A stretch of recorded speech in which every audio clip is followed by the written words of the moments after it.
Welcome back to the Garden with Joe and Holly radio show. Tiger Palafox moments away, but first, a message from Simple Grow. Are you worrying about your plant growth? Provide your plants with what they need to grow their potential. Simple Grow offers 100% organic worm castings at simplegrow.com. Unlike other worm casting products, when you order from Simple Grow, you're getting 100% worm casting, not filler plus castings. Promote ideal soil structure and aeration with Simple Grow all natural and odor-free worm castings. There's only one ingredient, worm castings. No chemicals or additives will seep into your food, and it doesn't smell like other fertilizers for indoor and outdoor use for indoor and outdoor use. You can use it anywhere. Order by the bag, bundle, ton, or truckload. Check what Simple Grow 100% worm castings can do for your plants and order today at simplegrow.com. Well, Holly, let's go to the Proclamation Hotline, brought to you by Proclamation Goods, and bring in our guest for this week. Tiger Palafox is one of the 3 hosts of Garden America Talk Radio. He grew up in San Diego, running around his family's nursery. He hosts and produces a local television segment named Eco Revolution that focuses on green products, events, people, or businesses. Tiger specializes in irrigation systems and creating edible landscapes. Welcome to the program. Hey, thank you guys very much. I'm happy to be here. We are happy to have you, and thank you for taking time out of your day to join us on the program and our listeners. All right, let's get started, huh? We're getting into the summer months, and we want to save water. Water retention is important. What are some of your best water-saving garden tips? Well, being here in California, we are probably under the most strict guidelines when it comes to watering. So we really focus on being effective with our watering. And I think that a lot of people make the mistake of saying, oh, well, you're watering. Well, that's just always wasting. And it's not so much you're wasting water. You want to be effective when using it. And so by means of being effective, it's how you water your landscape, whether it's your lawn, whether it's your plants, whether it's your fruit trees, whatever it is, being effective. So understanding what best suits those landscapes for the water that they're going to need. As an example, if you have a lawn and it's a flat surface, you can water that with pop-up sprinklers, and you can water them for 7 or 8 minutes, and that's great. That's wonderful. No big deal there. But if that lawn is sloped at all, and you water for 7 or 8 minutes, a lot of that water could be running off into the storm drain, and you got to be much more careful with that watering. So you might want to change the sprinkler heads to something like an MP rotator, which is a low flow sprinkler head, or put multiple start times on your irrigation timer, which means that you might want to start that time at maybe 1 a.m., run it for a couple minutes, and then again at 3 a.m. and run it for a couple more minutes, and then at 6 a.m. and run it for a couple more minutes. So you got 6 to 7 minutes of watering, which you would normally do on a regular basis on a flat lawn, but you're doing it over a period of time, so it gives it a chance to absorb in that landscape. Now, when it comes to plants, whether it be a drip or pop-up sprayers or a soaker system, you want to make sure that you're just soaking the ground so that way the roots get the water and you're not wasting water in areas that maybe don't have landscape. Now, you spoke about the lawn and watering in the middle of the night. Is that because we've heard stories of, oh, you only water during, is that so the water can absorb and we're not worrying about a lot of the evaporations, and especially in the Southern California area where it's just hot all the time? Yeah, and you know what? I might be talking a little bit regional. In Southern California here, in a lot of these dry areas, we don't mind watering at 10 p.m., midnight, because we don't have the disease issues that a lot of people do in the South or maybe in the Midwest, where they got high humidity issues, where they get mold and different fungal issues in their lawns, right? In Southern California, we can water our lawns at 10 p.m., and we know it's going to dry the next day and not create a disease environment. Now, if you do live in the South or a high humidity area, you do want to water something right before the sunrise, so that way you can maximize the absorption of water, but you also want to make sure that it evaporates when the sun comes up. So, you got to be a little bit regional when you come to times of watering, what time you water.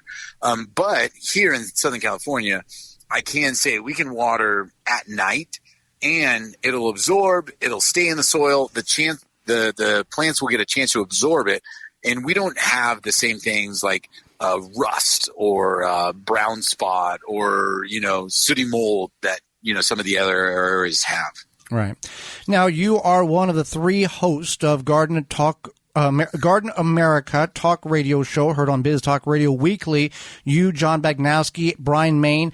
How did all 3 of you wind up getting together and doing this? And how long have you been doing Garden America on Biz Talk Radio? Yeah, so Brian Main and John Bagnowski have been doing the program for a number of years. Before it was Garden America, it was a program called Garden Compass, and even before that, it was another program. There was a couple, Sharon and Bruce Osakawa, that were also involved with the program at that time. When Sharon and Bruce retired, I think it was maybe, more than, 7 years ago, I got the opportunity to join the program.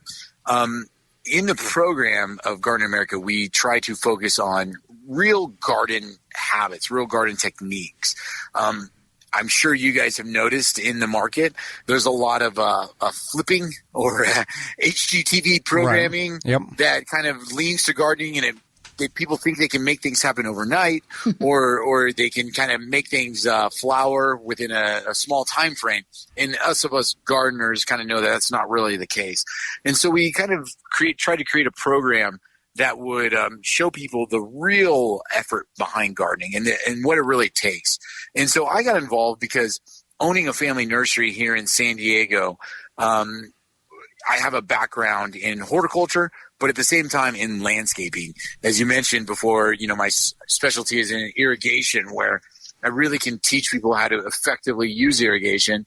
And John's specialty is in plants, plant knowledge, varieties, planting techniques. And then Brian, we like to label him as our color commentary. Okay. He's a great guy that is our radio focus.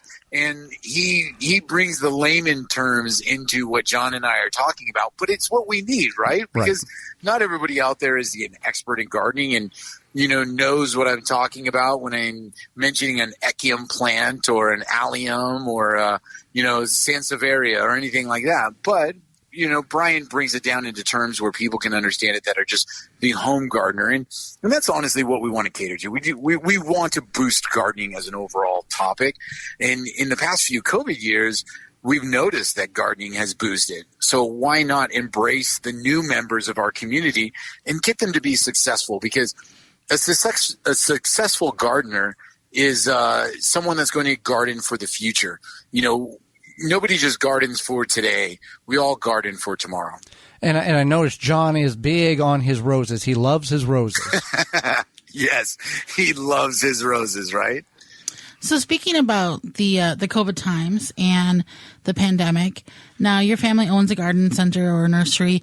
Now, thinking about pre-pandemic versus now, comparatively, what are some of the changes that you have seen, whether it be buying habits or increase in buying habits or trends or anything like that?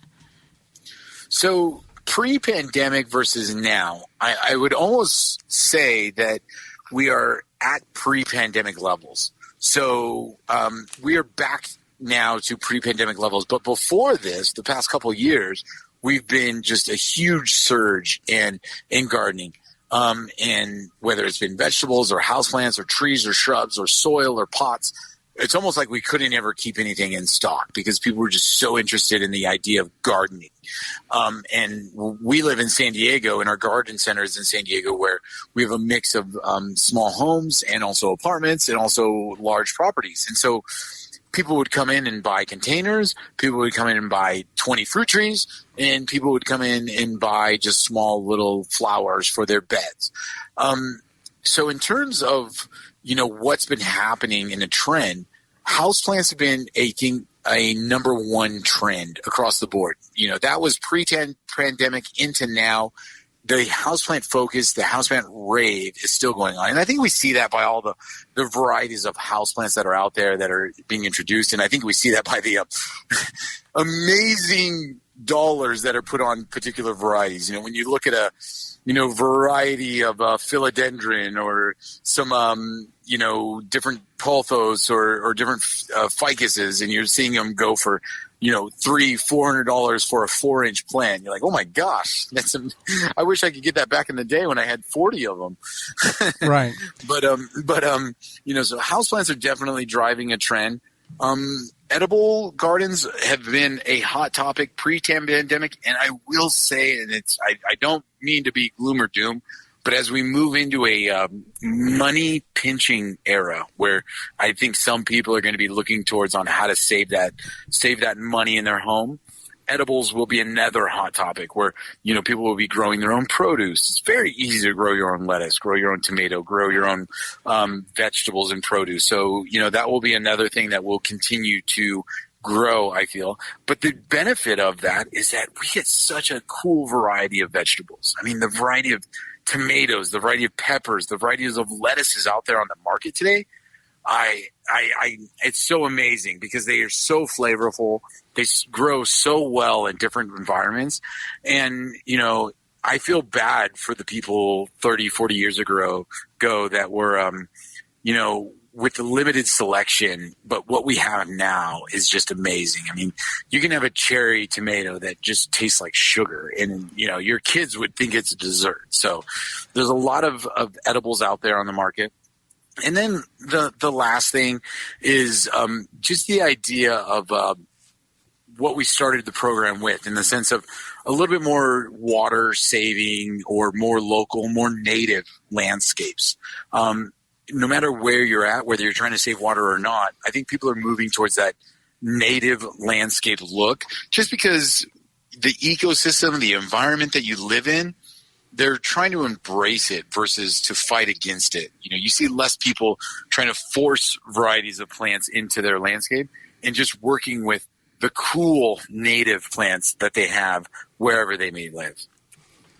That's awesome. So right now we are talking with Tiger Palafox. He is one of the 3 hosts of Garden America Talk Radio. So let me ask you this. Some people may need a lot of space for fruit trees or fruit producing plants. Is that true? And are there some that you would recommend that take up less space for fruit trees or fruit producing plants? So let's start off with fruit trees. A lot of people don't know this, but fruit trees like stone fruits, apples, nectarines, plums, pears, peaches, you can grow those in actually very confined space, in the sense of there's a process where you can put 3 trees in one hole. So you can put 3 apples in one hole, and you can have an apple producing early season, mid-season, and late season. So you always have an apple. So they don't need a lot of space. And there's actually people that will graft apples and pears and different trees on the same tree itself. So you always have something in production. And I really do think that's a great way to go in case you're looking for space saving, because let's be real. If you have one apple tree, you're not eating all those apples. Right. You're not eating all those peaches. You're not eating all those pears. So why not make it where you have a limited tree space, but you get a few apples throughout the whole year? You're going to use those a lot more. So there are some techniques when it comes to stone fruits. They can be in there's a lot of varieties that are dwarf nowadays that can be in a whiskey barrel sized container. So, if you're looking for something on a patio or a porch or small area, there are some dwarf stone fruit trees. But like I said, if you're looking for a confined space and you only have a few feet to spare for your fruit trees, you can fit them in a hole. Now, if you are growing a citrus, that's a different story. Citrus trees, if you're in a confined space, I would just recommend putting them in something the size of a half whiskey barrel and keeping them in that, because that's going to really restrict the growth. You're going to be able to maximize that. And if you're a lemon eater, you will never be able to eat all the lemons on that dwarf citrus that it produces. Lemons are ever bearing, and so it just means they're constantly in and out of production. And I have a lemon tree in my backyard, and I am constantly giving away lemons. So, lemons are very specific. But if you're an orange or a mandarin or a lime, those are seasonal. And so you got to be a little bit more cautious with that. But nonetheless, when the tree gets to mature size, I don't know of any family, unless it's a family of 10 or 12, that's going to use up all that citrus on that tree. So there's a lot of great ways to use fruit trees in a small environment, whether they be stone fruits or citrus, and they'll make it work. And if you're in the Midwest or areas where it does freeze, I just took a trip to England not too long ago, and they have these things called orangeries. They're basically big indoor greenhouses where they move their citrus in for the wintertime. And, maybe you don't have an orangery, but you do have an area that maybe you can move that citrus tree inside a front room that gets a lot of light, or a greenhouse. And that's the nice thing about keeping them in containers, is that you can still get citrus, but you just have to move them into a controlled environment through the wintertime. Fantastic. So we've really enjoyed having you on the program. How can people find out more about you and your radio show? Well, thank you so much for having me on the program. And, it's always fun to talk gardening with people, and talk gardening with people all around the country. So, we love people. Visit gardenamerica.com. We do air our show on Saturday mornings, and we start at 8:15 Pacific time normally. But on our Facebook, we have old programs where we've already taped them, and there's all kinds of topics that we kind of cover and kind of go from there. But if you want to see a list of them, go to gardenamerica.com. Well, Tiger, we greatly appreciate the time you've offered Holly and myself and all of our listeners, and we thank you for that and the education which you've provided all of us. Oh, thank you guys. I mean, it's been my pleasure. I love chatting gardening. So anytime you guys want to talk, just give me a ring, okay? Absolutely. For more information, please visit thewisconsinvegetablegardener.com.